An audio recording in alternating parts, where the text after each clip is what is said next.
There we go. Hi, Hi, Ned. How are you? I'm fine. How are you doing? Oh man. Good, good. Good. Good,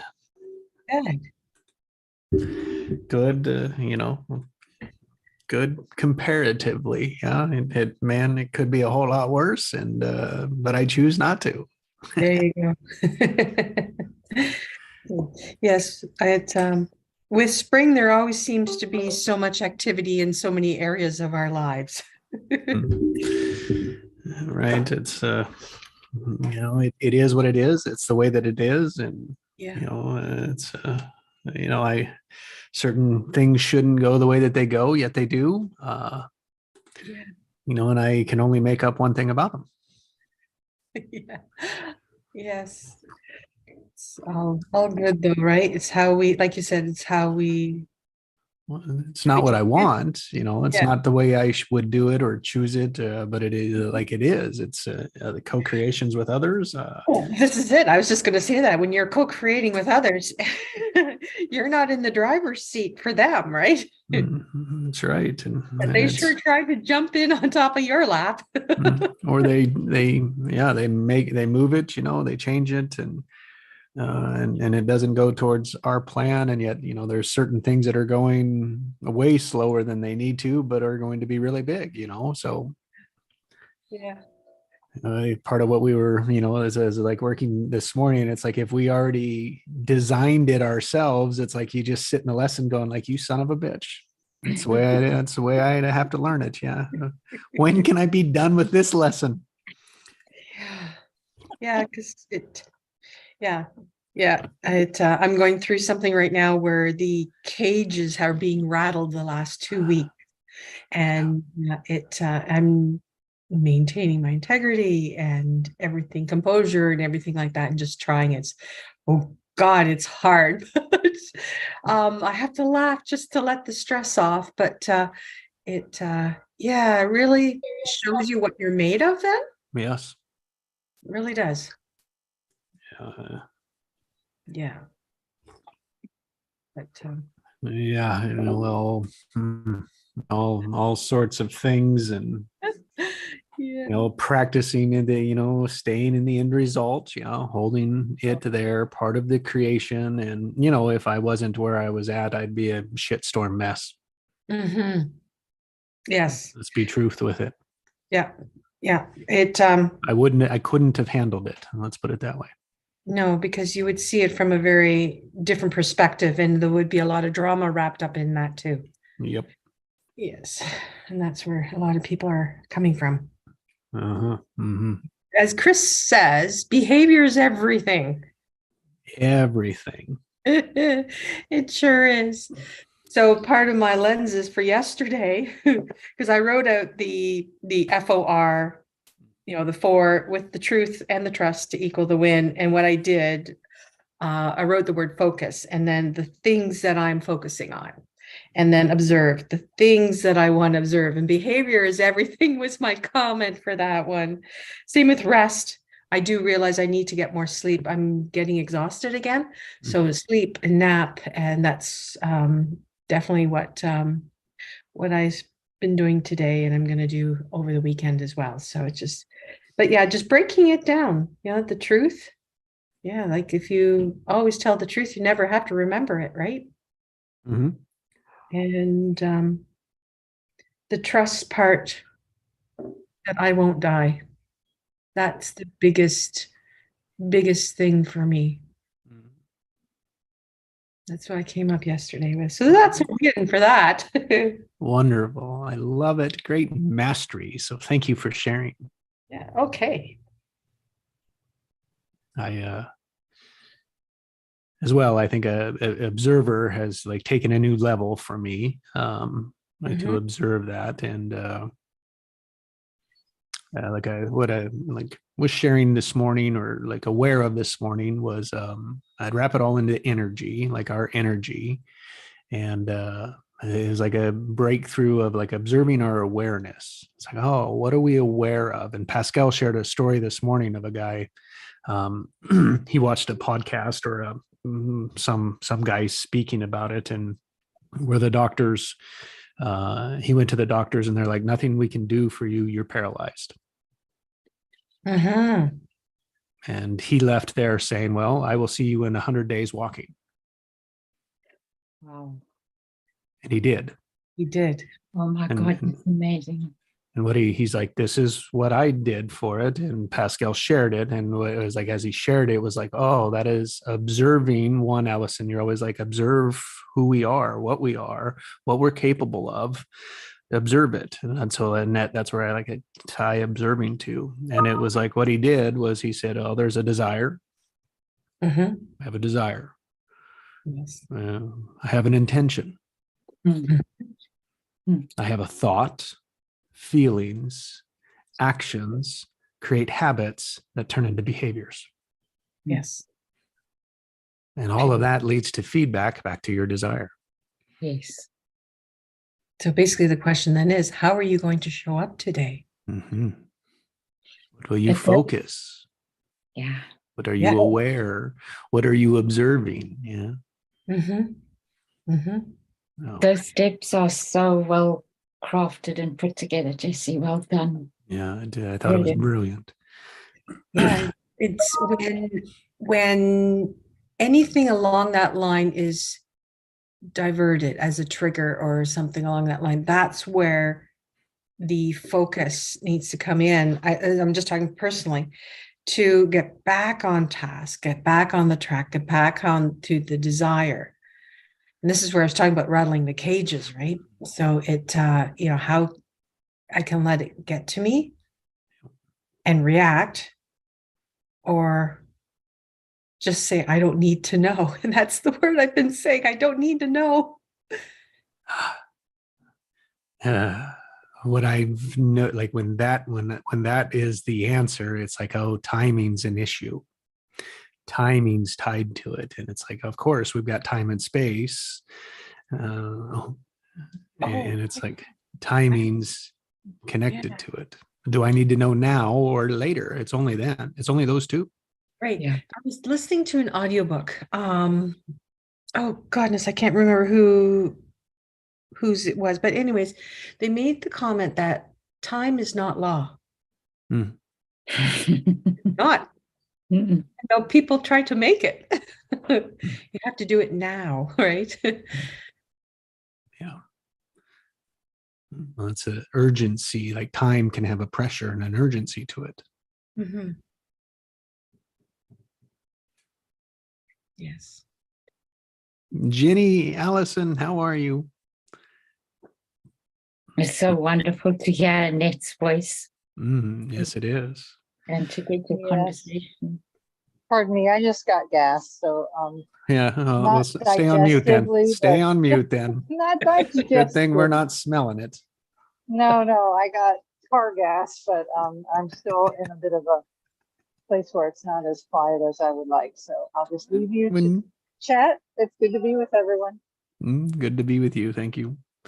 Yeah, when you're ready, you can share your mastery. Your genius mastery. Mastery of genius. Genius mastery. All right, my genius, I'll do it real quick. Making huge progress on clarification of things. And personally seeing the patterns and not reacting to them in others. And I'm still in a question mode of how to work internationally. So that's what I'm leaving open for new ideas. Mhm. By when? How to set up an entity that can serve different countries. So that's the question. Any resources anybody have would be welcome.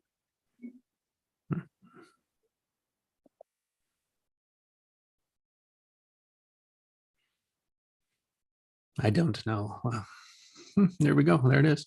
Don't know. Never know what will come our way, hey, Jenny? That's right. Still leaving it open for divine higher consciousness to reveal. 6 degrees away from the person that you need or that you want to be with. for whatever reason.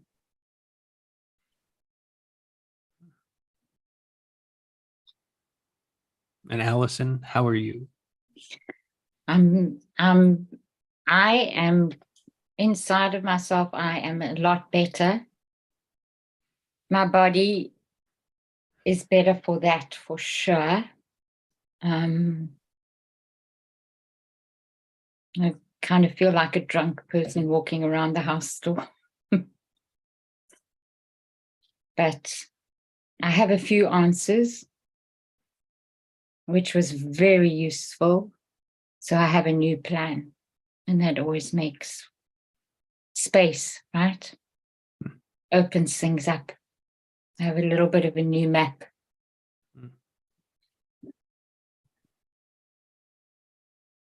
So that's really good.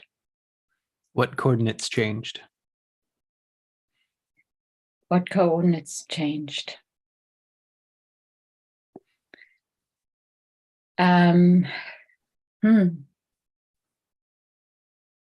so I'm just trying to think, what are my coordinates? So my coordinates are biochemistry in the body, consciousness, alignment with consciousness, and then external resources. So I've got a new map for the biochemistry in the body.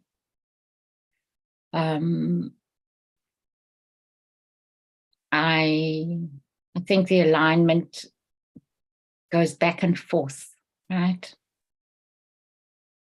And I bring that about through focus, as Annette was saying. You watch how you show up. I remember that things from right in the beginning with our groups, Annette, where you said that your mission that day was to show up on a bad day as you would on a good day. And so that's been a marker for me. I'd say that's been a coordinate, right? And then Get a lot of tread out of that one. Yeah, a lot of tread. And then focusing and observing and relaxing into it and trusting. Yeah, so which coordinates changed?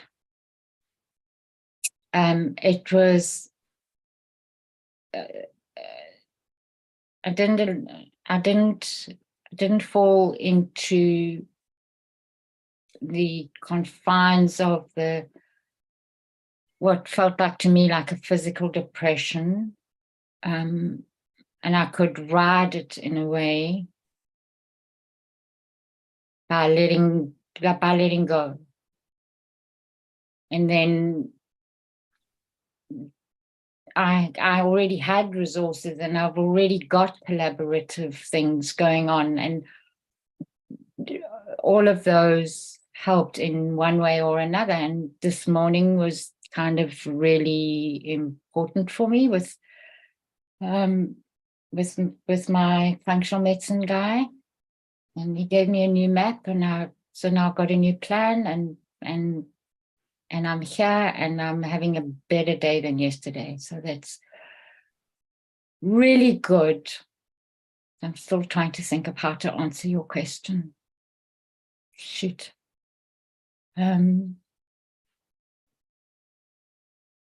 It would be new information, continued collaboration, continued support, and continued alignment.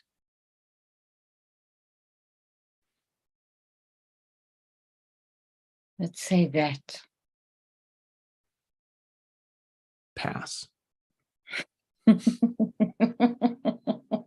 Tick.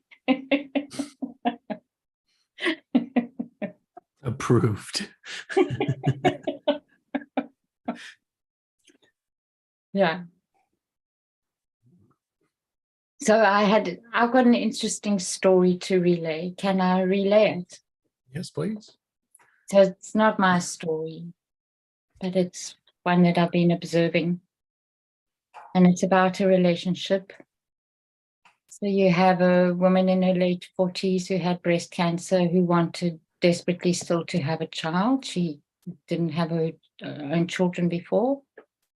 And she starts off a relationship which has got multiple red flags for me. So I express my view. And she goes ahead. And I think, okay, so we've got a timeline of 5 years to 10 years before, because I know that she's going to realize at some point. And so then an unfortunate crisis happens, and she gets re-diagnosed.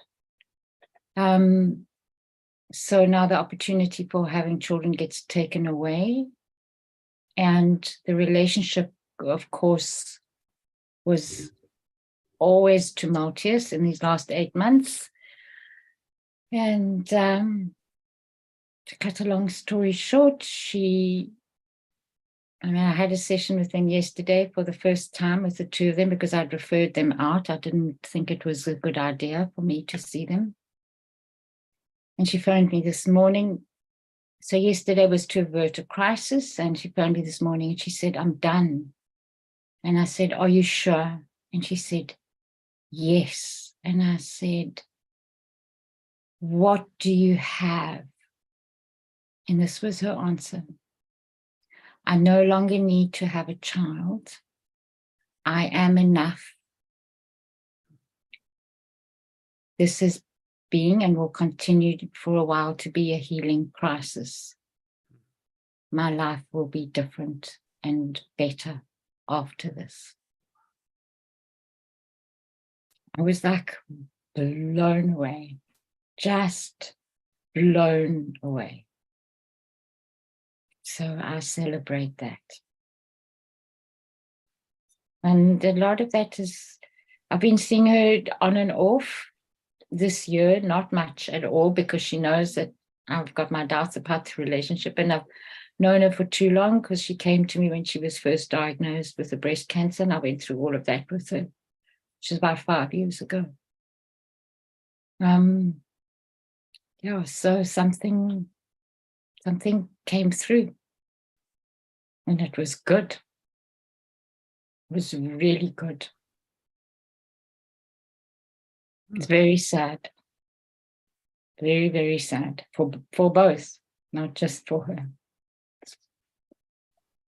It was quite a different, not too different experience, but it was different to meet him, right? Rather than to just have a conceptual.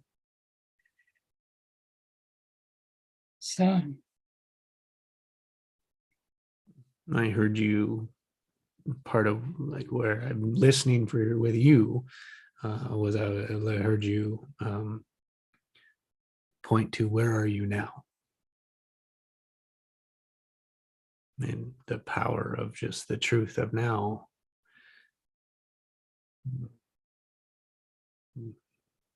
However, whatever words you use specifically for that, I listen to the methodology of it rather than why can't you? Where are you?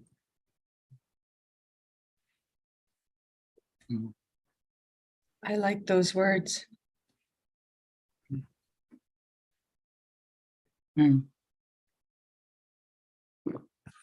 Step 3 in the creator's code that we're familiar with, is like the truth of now, the moment of now. And even, in the creating book, Robert Fritz, I think it's Fritz, right? Yeah. No, whatever. Not Fritz. The other guy. He uses it as like where are you at before how to get there. Most people go to how do I get there rather than taking stock and inventory of where are we. Yeah.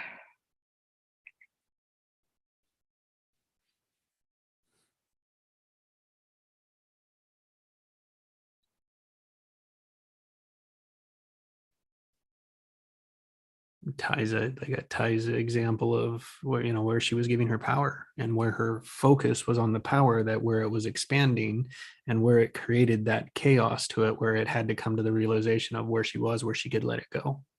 Yeah. Not beautiful, not I mean, is beautiful, but not, the lesson that needed to be learned to be able to get there. Yeah.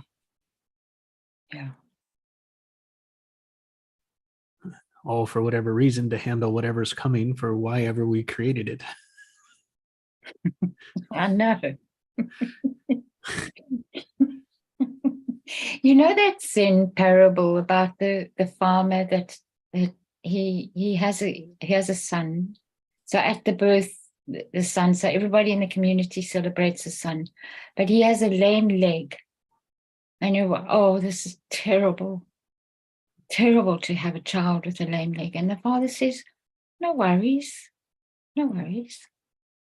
When they come to him and celebrate the child, he says, thank you. Oh, it's so much better to have a boy than a girl.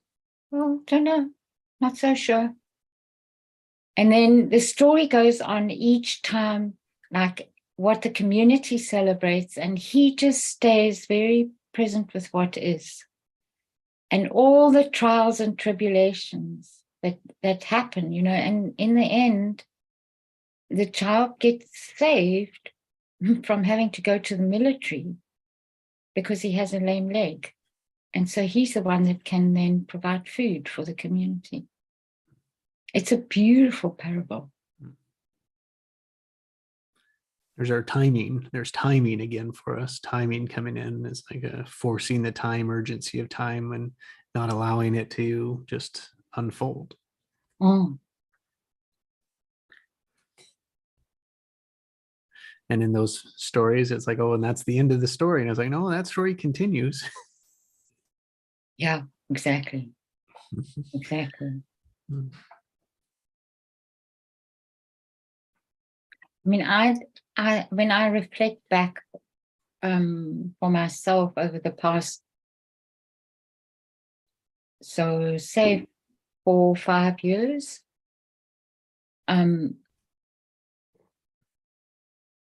what I recognize now, what was happening for me to a large extent is that I was going between these cycles of predicting, what would be, and then I'd have to disentangle that story and say, no, bullshit, I'm not going down that road, and bring myself back. Whereas now I can stop that story even before it starts.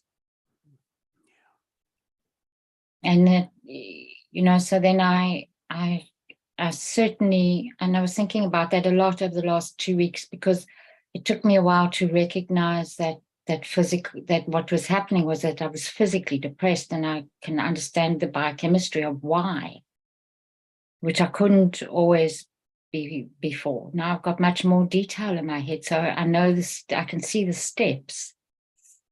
And so then it doesn't feel like it's me that's not able to cope with what I've got. It's just what my body is. And that's almost the same as it's not you, it's the structure that you're in. And then so I could shorten, because I didn't add to that vortex, right?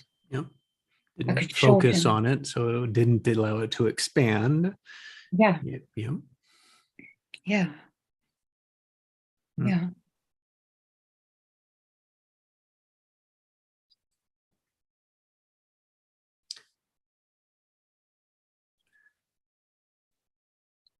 And sorry, I'm thinking about the intervention that I did yesterday with this couple. So I mean, he was so out of it. And so what I did first of all was, obviously, I mean, thank him for being there. And then I gave him space and I said, what do you want to ask me before we start the session? Like, what do you want to ask me? And he would look totally confused, and he said, about what? And I said, well, you can ask me about anything, but maybe you want to ask me about me, because, I know my client, but I don't know you and you don't know me. And you you've come here at a very difficult point, and I'm in your space, and maybe you want to know a little bit about what it is that's in your space. And it so disarmed him that the focus wasn't going to be and didn't have to be on him and his behavior and his state right in the beginning, but it was still there was still an attempt to give him space to be. And then I kind of continued. He asked me a few questions, and then he said, actually, I'm fine. I don't want to ask you anymore. And I said, okay. And then I said, okay, so what I'm going to do is explain to you what I see, what we are, and what I see, what the two of you have got to cope with at the moment. And I just started with a very outside kind of a context that I knew about for the two of them. And then, as with each one, when I mentioned it, it gave him opportunity to talk to it. And so he got more and more space. And as he got that space, I could see his whole physical, like before he was leaning in like this, and, and he kind of started to sit back and just completely relax.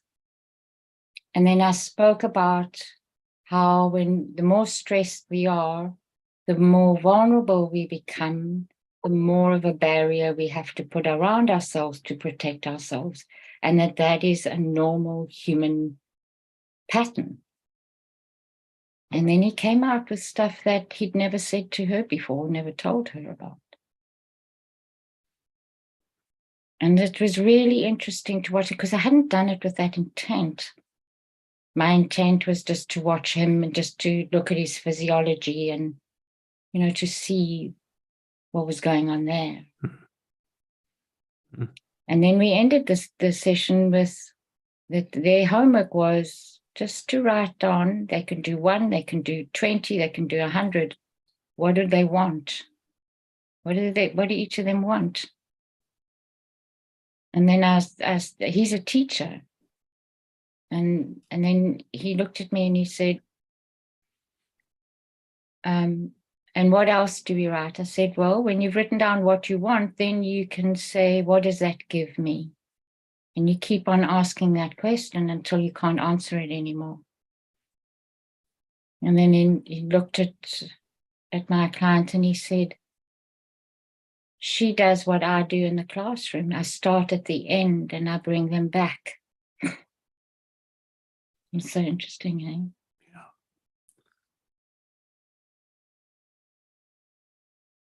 So, I mean, I think for me, it's quite a different way of working. Ginny was asking me the other day, how is it different from therapy? And, with therapy, you take much longer. And I think sometimes with your client, in joining them in the beginning, I would be too much on the ground. There would be too much focus on the feeling instead of just noticing and finding ways to allow that feeling to drop or expand, right?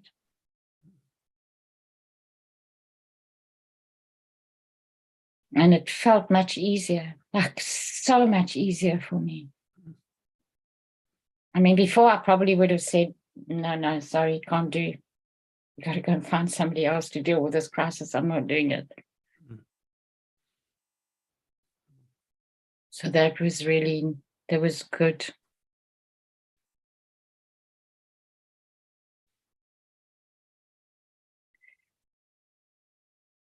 Any feedback? Any observing for you other masters?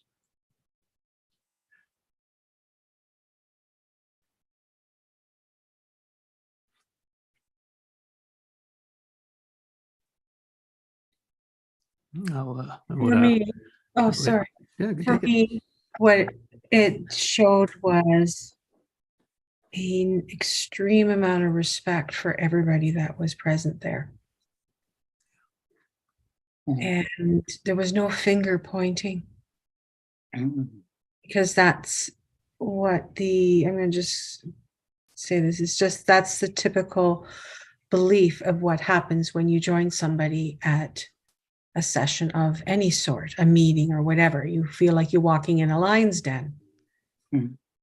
And you showed him it wasn't a lion's den, it was a place where everybody is respected, and posed him questions that allowed him to think and come up with his own answers, as opposed to what he believes others want to hear.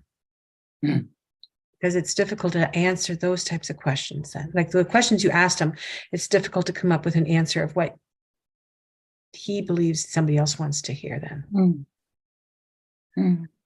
Because I believe what happens there is you're confusing the subconscious, because the subconscious is already prepared for a certain type of question. And what you've done is done a double take on the subconscious, because it was a question that was never observed to have an answer for.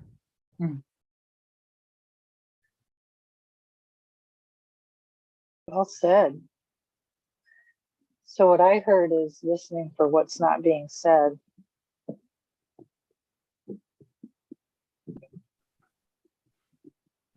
And honoring the obvious in the situation, the discomfort.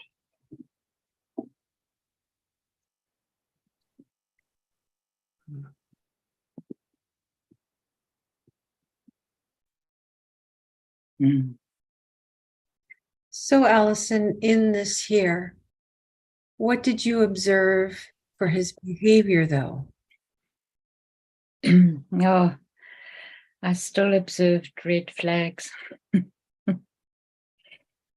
What I've, it was good to see him be able to come down, because at least then I thought, whatever he could take from the session, he would be able to take, if that makes sense. But it was so interesting and very sad for me to watch his, his automatic patterns play out, right? And so the one was to flatter me, and it's always tricky for me, that, because the trick is to acknowledge and then just very quietly take them into another step. You don't want to get engaged with it. Take the bait. And it's a first session, so I can't use it. If he was with me in a third or fourth session, I would use it, but not the first one. Can't do that. And then, after these openings and these confessions that he made to his partner, he was then all of a sudden love bombing her. And she saw that, she could see that. So that was his natural behavior coming out then as a defense. Yeah.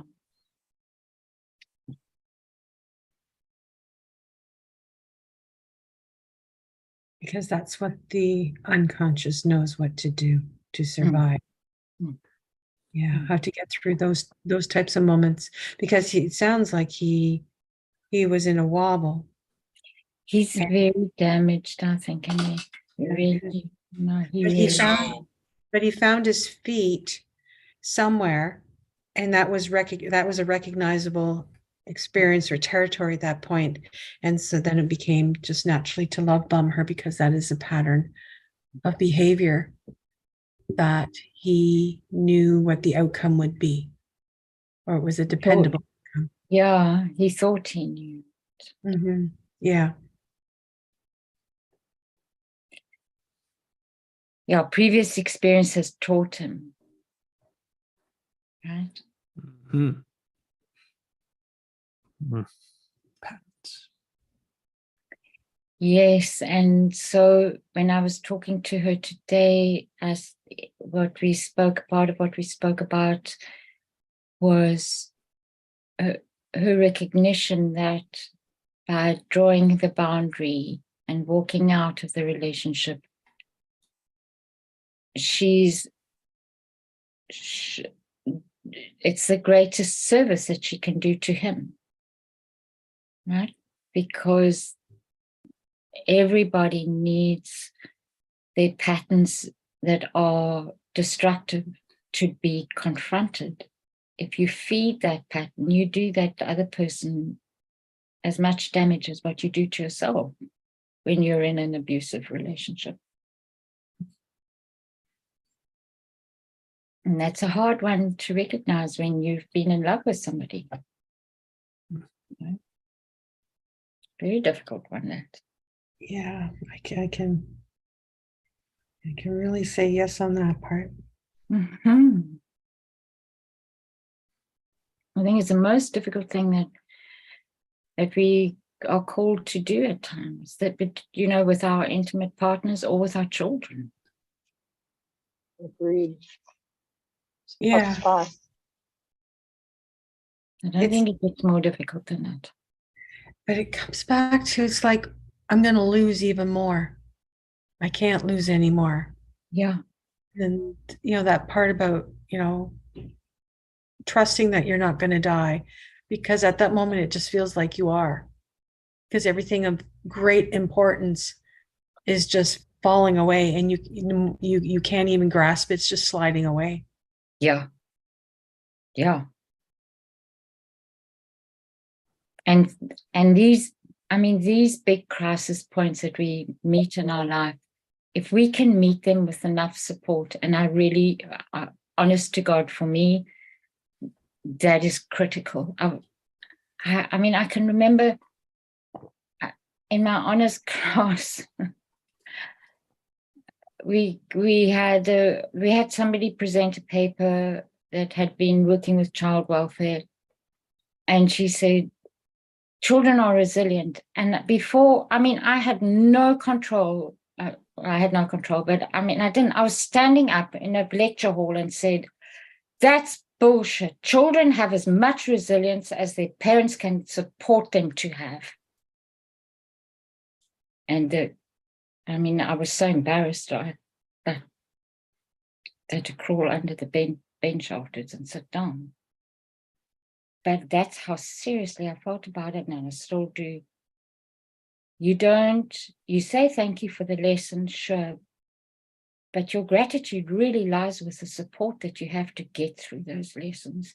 If you don't have that support, you don't make it, which is why we have that safety mechanism built in our bodies.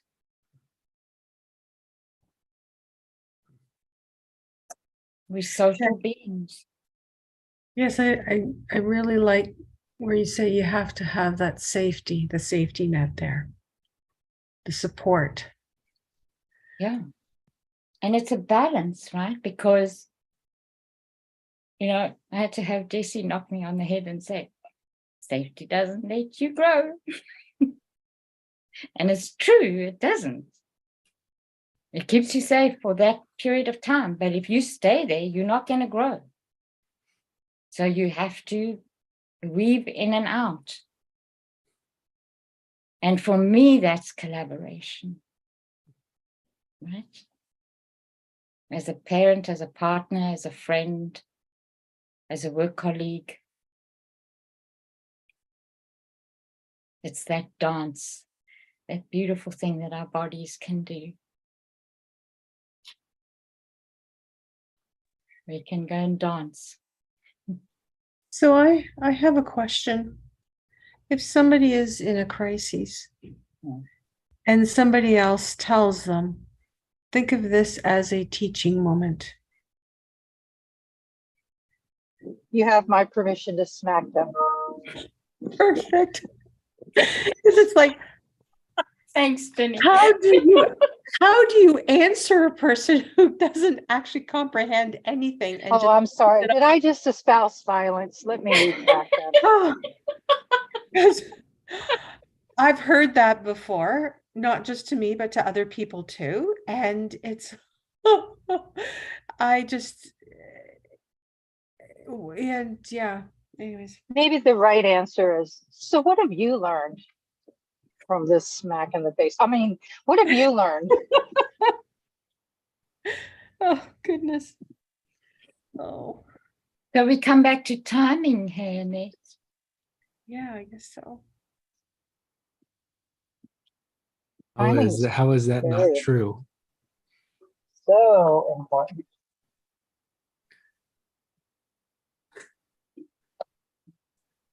How do you mean? how In is that reality, not though, true? everything is a teachable moment. Yeah, exactly. And I like the line that might need to be reversed. The student will come when the teacher is ready. Because if you're teaching well, really, the teacher will come when the student is ready. The learning will come when you're ready for it. But it isn't my place to tell you that you're ready for a learning. So I guess that's why the smack in the head comes to mind. Exactly, Jenny. Exactly. I think it We- also demonstrates how disconnected they are when they say something like that. Yeah, because if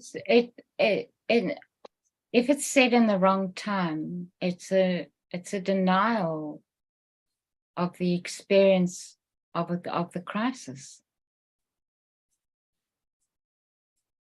It's a negating of the experience of the crisis. But if you So say this, a day or two later, you know, and you say, you know, you could look at this a bit differently.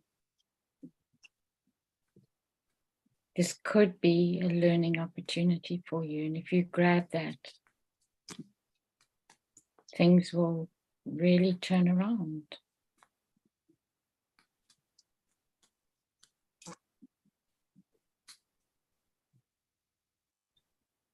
so I think that leads me to a discussion I had with my daughter.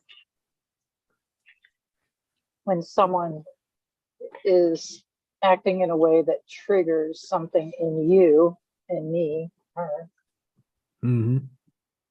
how our ability to be aware of us being triggered in the moment is helpful. And then she was distinguishing between her understanding of the word empathy versus sympathy. And so we had a little dialogue around that. And I've always seen sympathy as like someone's fallen in a hole and they're like, help, help, I'm in this hole. And you're like, here, let me jump in there and keep you company. That's sympathy to me. And empathy is, here's a rope, let me pull you out of there, is empathy. And then compassion is even higher than that. That's like seeing maybe what this other person was alluding to, that there's a higher lesson for this that can be learned.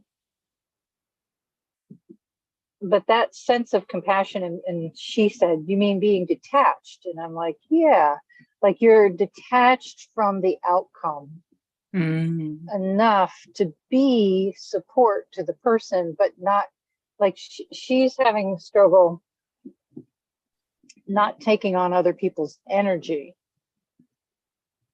And she's seeing that when she defines herself as an empath, that she's feeling what they're feeling. And you can do that at a level where you can observe it, be compassionate towards it without taking it in. How do you see those words? It takes a lot of practice. It's baby steps at a time. Yeah. Because you can't do it just like that.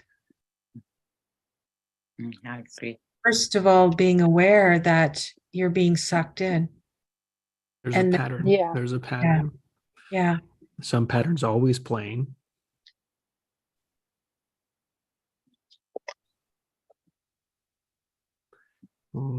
Well, she used the scenario where she felt really bad. Took it This- personal. Yeah, but this homeless woman, she offered her one of her protein bars, and the lady snapped at her and said, "I want money."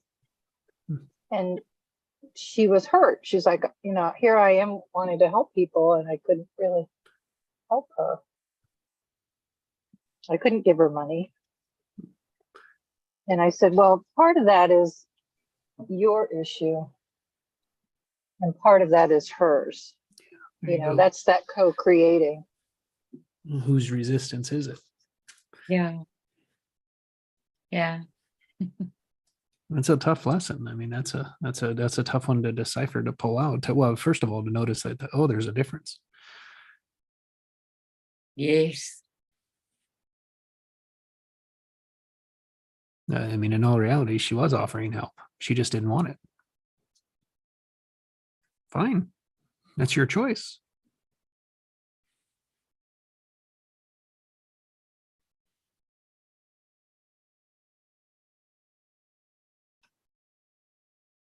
So it's like you said, Jenny, it's that capacity to have empathy, but not be attached to the outcome. And that is compassion. Compassion is not being attached to the outcome. Yes, because her act was an act of love and it wasn't received. Mm. And if you're in the rescuing mode, I want to rescue you out of your situation. If you're hungry, I want to give you my bar so you can eat. That doesn't solve it. If, like, I think later she had some perspective and said, well, if someone's starting from a lack mentality, they'll never be satisfied Mm. because they're starting from that standpoint. And that was pretty insightful for a less than 19-year-old. 20-year-old. Oh, Yeah. yeah. Oh, yeah.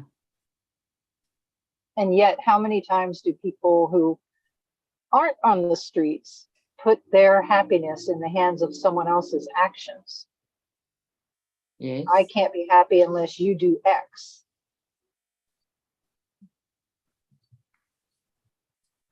It made me unhappy when you did X.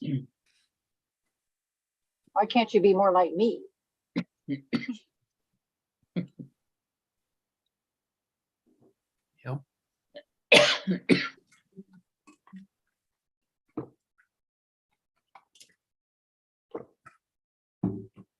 It's like boundaries. Yep. Yeah. Boundaries are of compassion. Boundaries, not barriers. Hey, Jess. Mm-hmm.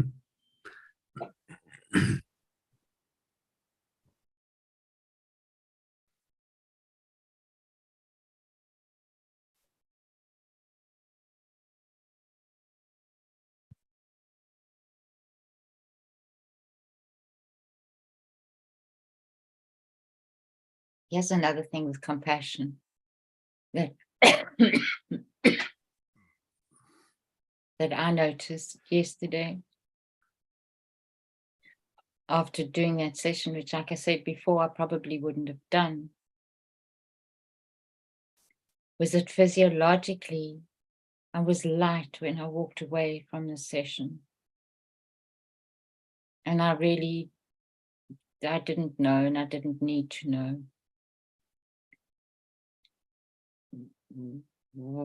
what was going to happen with them until I saw them on Saturday.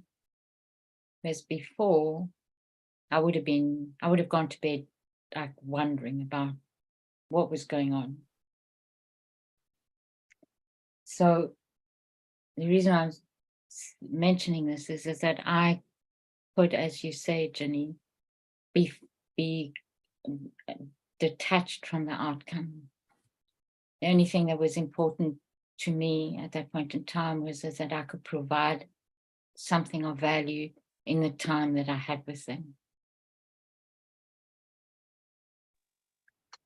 And then to walk away and, knew that they knew that they had a space on Saturday, which they could cancel if they didn't want it.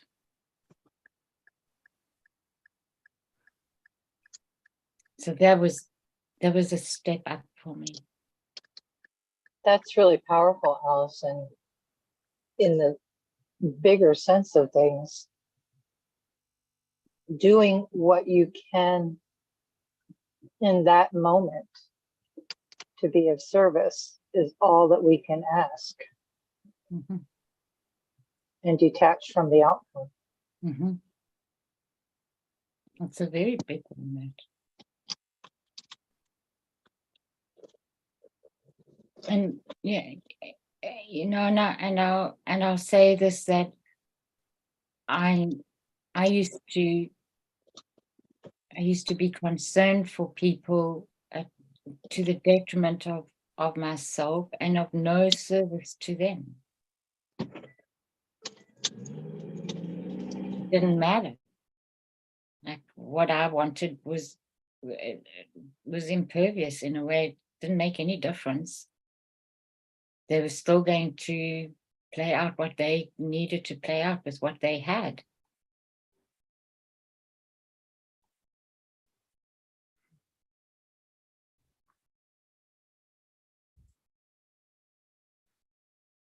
And I think with that, for me, this is what I really wanted to say, is that I've really come to trust. It was evidence for me that I've come to trust that as much as I love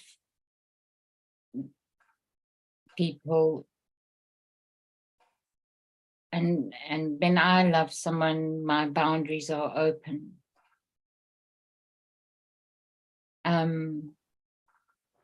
And as much as I might feel the heartache that they're going through,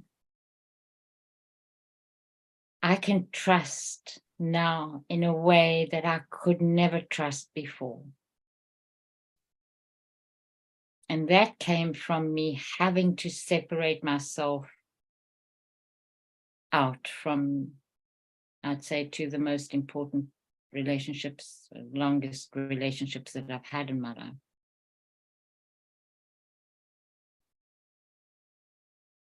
And that was not easy to do.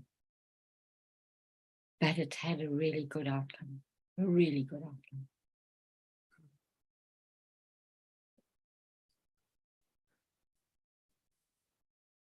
Hi, Mona. Welcome. Hi, Mona. Hi, y'all. Hello. How are you today? I'm really good. Thank you very much for asking. I'm really, and everything that you're talking about, I have done, not in a capacity where I have it at a job, but I have been of service to other people to my detriment.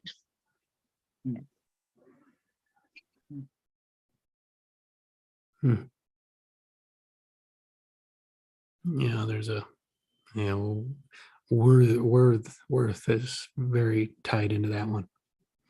Yeah. And that's identity. Right?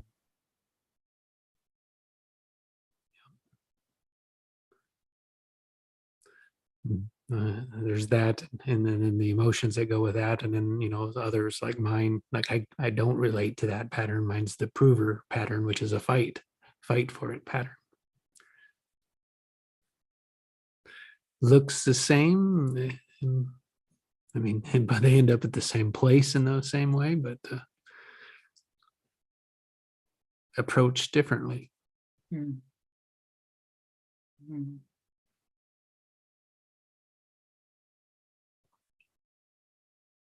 And each of us uniquely experience it differently. Mm-hmm. Not to take away anything of that. Mm-hmm.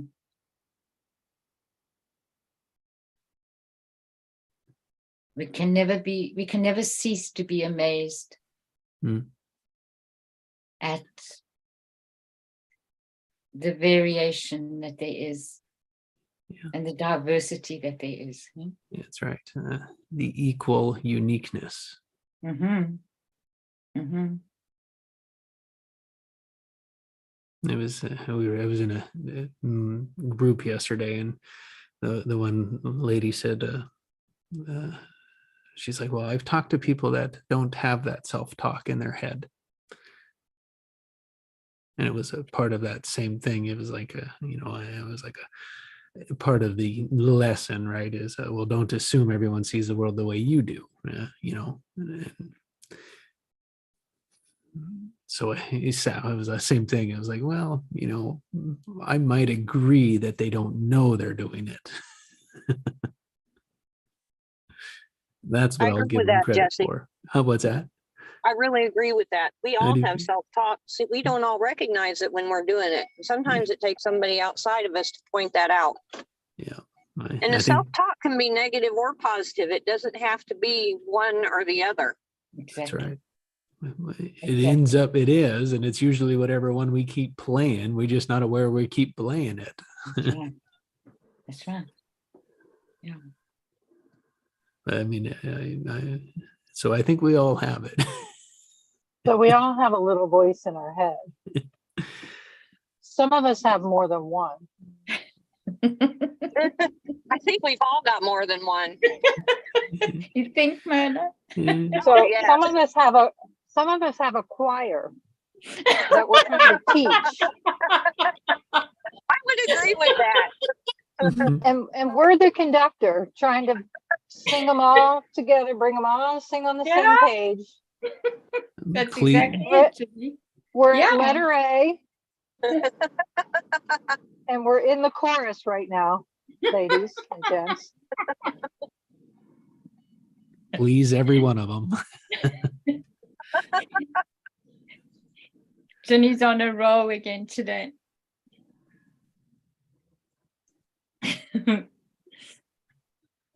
I don't know. I'm upgrading now, Allison. I think I want to be on a croissant. I want to be a little elevated. Tired of being on a roll. It just seems so basic. You go. I'm on a croissant. Don't forget your Dijon mustard. Pardon me. Pardon me. Grey Poupon, I guess. No, Grey Yeah. Poupon. Do you have any Grey Poupon? I haven't seen one of those commercials in forever. Yeah, right. Been a while. Yeah. That's how long it's been.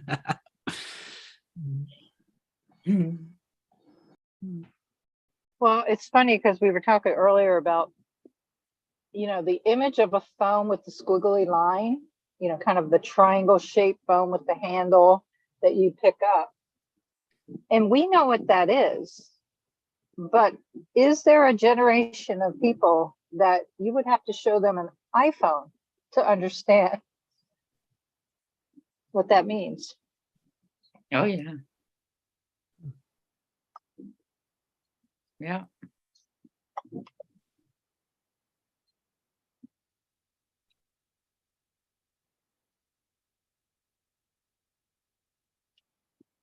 I've been kicking around. I think the observing time and space, and then I think there's like the next level was like, oh, there's awareness. Another, I don't want to call it dimension, but in that sense, I think I will. Mm. Mm. Mm. Absolutely. Yeah. That's been my experience. And that we move through them, experience all of them, however many there might be, and graduate along the way. That's right. Yeah. So I think that's like where observer sitting in is observing what? Awareness.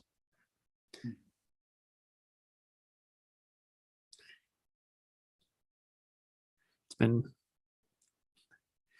kind of, it kicked off on Saturdays. The guy says, well, Let me ask you this. Let me ask you about a pattern. You guys ready? I may have shared it with you already, but a few new ones anyway. Are you a sock shoe shoe? Or are you a sock shoe shoe?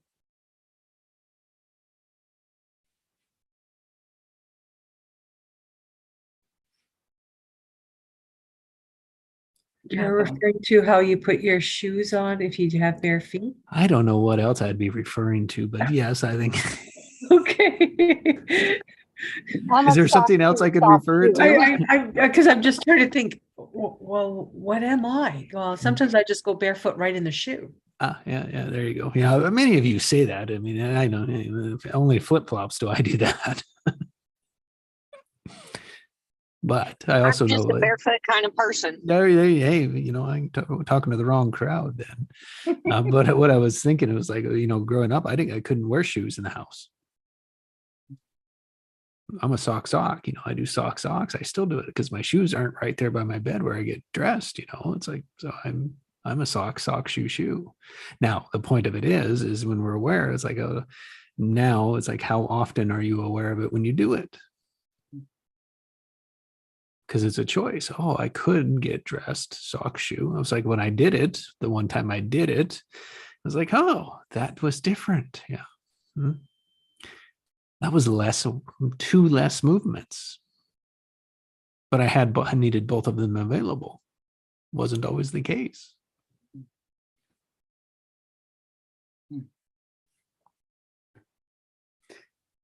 Anyway, a fun skit that I guess it was Family Matters or one of those shows, All in the Family, an older one where he gets dressed and the dad's comes in and is like, what are you doing? He puts his sock and his boot on, and so he's got one foot, and he goes through, like the crazy patterns that we are.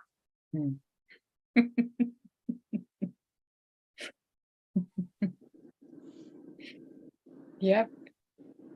Makes me, when you say that, Jesse, it makes me think of a patchwork quilt with no specific design in it. And My grandma used to make those. She grew up in very poor circumstances, and she made quilts out of scrap material from whatever she was sewing. That's amazing. So when you say that, that reminds me of my grandma and her patchwork quilts. When you talk about patterns, Yeah, and noticing them, they just sort of go together. Not always in any set design. no, no, not even thought of, right? I think that's part of it too, is like, I don't know, which one am I?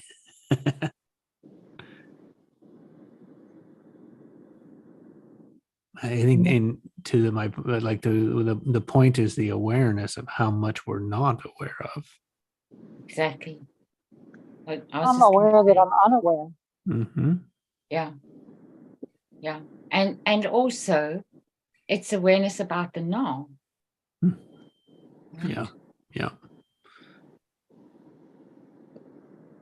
Which all there is. Yeah. Yes. It's all we really have. Mm-hmm. And how unaware we are of it. Yeah. How much we're in our self-talk, and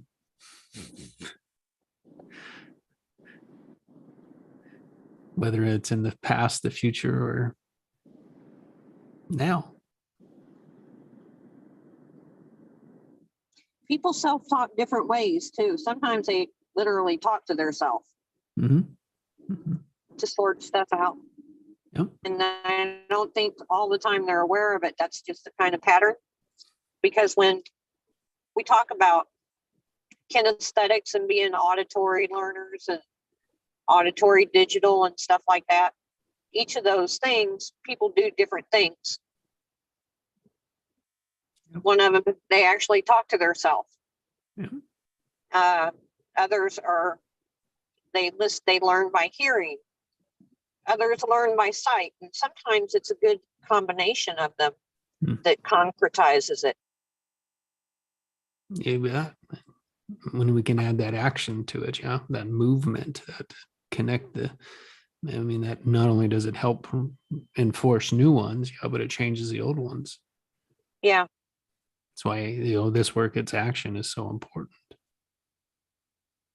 I call that a tactile learning, like OJT, on job training. Mm, yeah, good.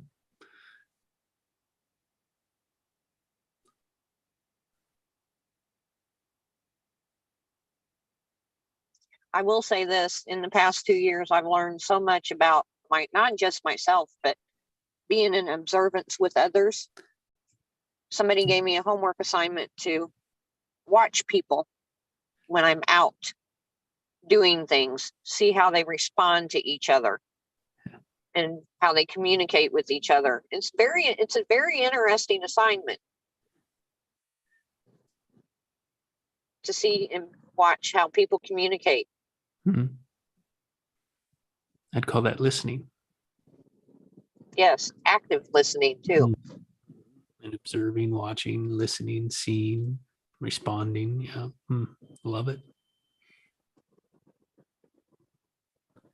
I watched a family in the park the other day. We've got a park over the road from us with a school. And I was coming down the path that leads to the park.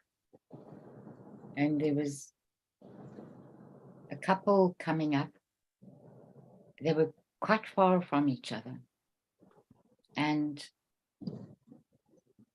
I knew that they were a couple because they were looking at each other. And one said one thing and the other kind of mumbled something back. I mean, otherwise you would have thought they were two separate people. And then their kids came out of the school. And the kids were probably 2 years apart from each other. And I just watched how they, as a family, the distance between the couple in the beginning wasn't a comfortable distance. There was obviously some kind of disharmony that had gone on. And then the children came, and as they walked from the school then up to the path, I watched them from behind, and it was really beautiful to watch because there were two girls, and the younger girl attached herself to the dad, and the older girl walked then in between the younger girl and her mother, and put her hand in her mother's arm, and then the two little girls walked close together. And I was just watching them from the back and seeing this unity, you know, and just seeing that there had been this disharmony and now there was this unity. And when you don't know the full story or everything, but it was just the energy of their movement, of how they were so separated, and then something happened and they all just started walking together. And it was like being a bird on a branch and watching human beings, you know. These funny things. But it was really, it stirred something very deep in me, and almost, Jenny, like you were talking about that level of compassion, that I could feel that again. And that was very encouraging to me. I haven't done that for a long time.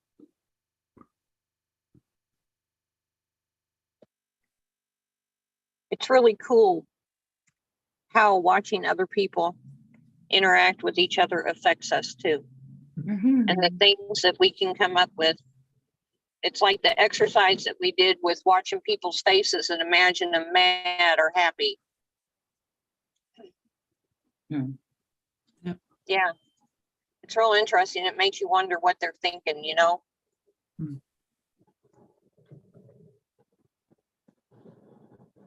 Yes, it is.